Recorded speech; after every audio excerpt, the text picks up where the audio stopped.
کریم صلی اللہ علیہ وسلم بیمار ہوئے اور آپ کی بیماری زیادہ ہو گئی تو آپ نے اپنی دوسری بیویوں سے اس بات کی اجازت لے لی کہ آپ کی تیمارداری میرے ہی گھر کی جائے۔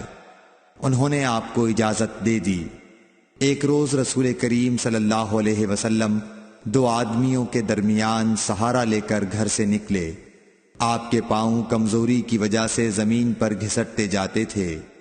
حضرت عباس رضی اللہ تعالی عنہ اور ایک آدمی کے درمیان آپ باہر نکلے تھے۔ عبید اللہ راوی حدیث کہتے ہیں کہ میں نے یہ حدیث عبداللہ بن عباس رضی اللہ تعالی عنہ کو سنائی تو وہ بولے، تم جانتے ہو دوسرا آدمی کون تھا؟ میں نے عرض کیا کہ نہیں۔ کہنے لگے وہ علی رضی اللہ تعالی عنہ تھے۔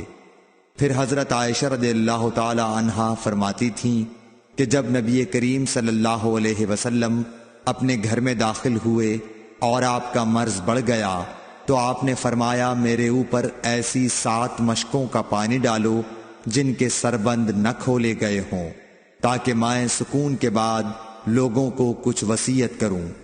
چنانچہ آپ کو حضرت حفصہ رسول اللہ صلی اللہ علیہ وسلم کی دوسری بیوی کے لگن میں جو تانبے کا تھا بٹھا دیا گیا، اور ہم نے آپ پر ان مشکوں سے پانی بہانا شروع کیا۔